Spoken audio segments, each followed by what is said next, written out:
Okay, good morning class. For today, I am going to discuss simplifying rational expressions. Now, we all know that rational expression or rational function in general are in the form of fractions. Now, if it's in the form of a fraction, that means there is a need for us to simplify a rational expression. Now, in simplifying a rational expression, we need to have a strong foundation about factoring. And when we say factoring, we're talking about these topics: common monomial factoring, factoring by grouping, difference of two squares, sum and difference of two cubes, factoring quadratics in the form of this where a is equal to 1 and a is not equal to 1, and generally factoring polynomials. But for the purpose of our lesson, I'm going to divide it into two. The first part of the lesson involves these two: common monomial factoring and difference of two squares, and the second part of the lesson involves these three. Okay? Now, I created videos about these topics. So if you cannot understand some of the things that I will be discussing while I'm giving you the examples, I want you to look at those videos and have a review first on how to factor out a certain polynomial.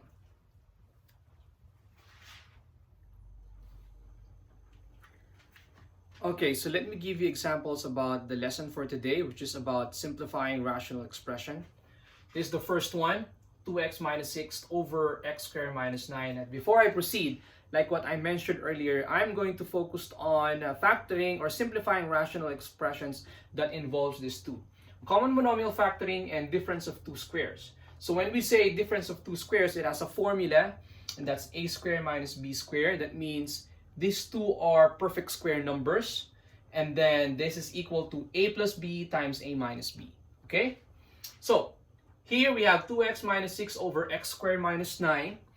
In the denominator, we can solve that using common monomial factoring, of course. It's so obvious because 6 is not a perfect square, and 2x also is not a perfect square. So that means we cannot use difference of two squares in this in our numerator. So, in common monomial factoring, we need to look at 2 and 6. What is the largest common factor between the two, or the greatest common factor among the two? 2 and 6, both of them have 2, and that's the greatest common factor.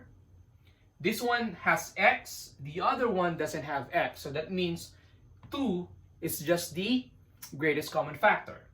And then to determine the other factor, what we will do is divide this to this and 6 to this, okay? To the GCF.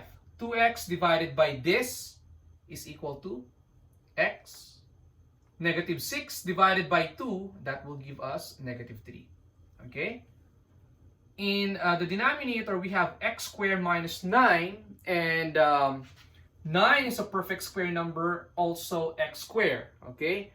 So that means we can use difference of two squares. All we need to do is just identify what is A and what is B, and we just need to plug in those numbers or terms or letters in the formula, okay?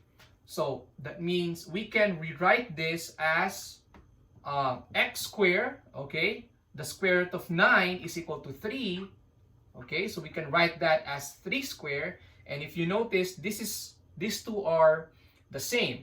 This is x squared, that's a squared, 3 squared, and this is b squared. That means our a is x and our b is 3. Okay? How are we able to get 3? Square root of 9. The square root of 9 is 3. So we can rewrite this as x plus 3 and x minus 3. Okay? And then after factoring the numerators and the denominators of a rational expression, the next step is look at the identical terms or expressions. Here, the identical expressions are x minus 3 and x minus 3. So that means we can cancel them. The final answer is 2 over x plus 3. Okay? So that's the answer in number 1. How about number 2? Okay. So in number 2, again, the objective is find the simplest form of the rational expression. And the only way to do that is we need to factor out both the numerator and the denominator, cancel out the similar factor, and that will give us the final answer, the simplified form. In the numerator, we have x minus 1 the GCF of x and y is just 1, so we cannot do anything about the numerator. I will just write x minus 1 here. In the denominator, if you're going to look at this, 3x cubed and 3x are not perfect square numbers. We cannot express them into this form, okay? However, if you're going to look at this, that means we can use common monomial factoring, okay? Both of them have 3, so that means that's the GCF. The first term has x and the second term has also x. So that means x is a common factor. Now, to determine the greatest common factor, you need to look at the variable with the least exponent. And we're looking at x. After that, we will divide this to this. 3x cubed divided by 3x. That will give us x squared. Negative 3x divided by 3x. They are identical, so that's negative 1. Okay? Next is, the question here is, can we still simplify this or factor this out? Because if you're going to look at this, there are no identical terms or expressions. This is x minus 1. This is x squared minus 1. They are different. Okay? This can be expressed or can be factored out because this is difference of two squares. What I mean by that is we can express, so I will write 3x here. I can write x squared minus 1 as x squared minus 1 squared. Why is that? What's the square root of 1? It's 1.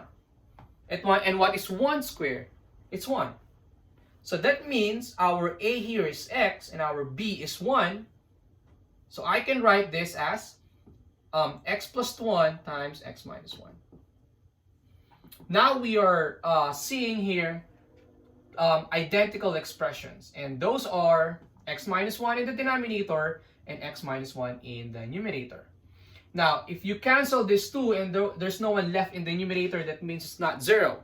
It's not 0. That means this will be equal to 1. So 1 over 3x times x plus 1. And this is our answer.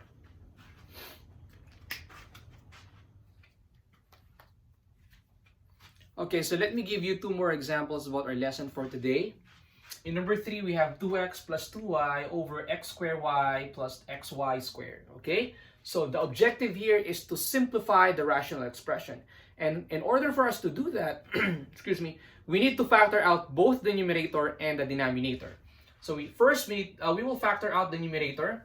2x plus 2y, both are not perfect square numbers and it's not different, so we cannot apply difference of two squares. That means we can factor that out using common monomial factoring. This 2x and 2y. Both have 2, so definitely it's so obvious that the GCF among numerical coefficients is 2. This one has x, this one doesn't have x. This one has y, this one doesn't have y. So it's just 2. The GCF is 2. Next step is we will divide each term by 2. 2x divided by 2 is equal to x. 2y divided by 2, that will give us positive y. In the denominator, again, we cannot use this formula because this is plus and both are not perfect square numbers. Okay? This one has x, this one has also x. So x is a common factor. Which one has the least exponent? Okay, which x has the least exponent? This x. Okay. This one has y, this one has y squared. That means y is also a common factor. Which y has the least exponent? This one. So this is xy. Next is we will divide each of this by xy. So x squared y divided by xy is equal to x. We can cancel that y squared, or y rather, plus x divided by x, cancel that. Y squared divided by y is equal to y. And now we're looking at identical expressions, so we can cancel that. The answer is 2 over xy. So this is the simplified form of this rational expression. Number 4, the last one. Okay, x squared minus 16. This is difference. X squared is a perfect perfect square term, and 16 is a perfect square number. So that means we can apply this. First is we need to express this into that form. We can do that by finding or determining the square root of 16. What's the square root of 16? It's 4, so this is 4 squared. And then after that, we can rewrite that as x plus 4 and x minus 4 over this. Okay, this is plus, is difference of two squares, so we cannot use this formula. What we can do here is we can factor that out using common monomial factoring. Excuse me. 5 and 20. What's the GCF? That's 5, right? Right? This one has x. This one also has x. Which x has the exponent? We're looking at x. And then divide this 2 by this. 5 divided by 5 is 1. X squared divided by x is x. 20 divided by x, or 20 divided by 5 is positive 4. And x divided by x is equal to 1. So we can just write 4 there. Again, we're looking at this. We're looking at identical expressions here, and the expressions are x plus 4 and another x plus 4. So we can cancel those two. The final answer is x minus 4 over 5 over x. Now take note of this. You cannot cancel that x right there. You cannot do that. Okay? So that's the answer.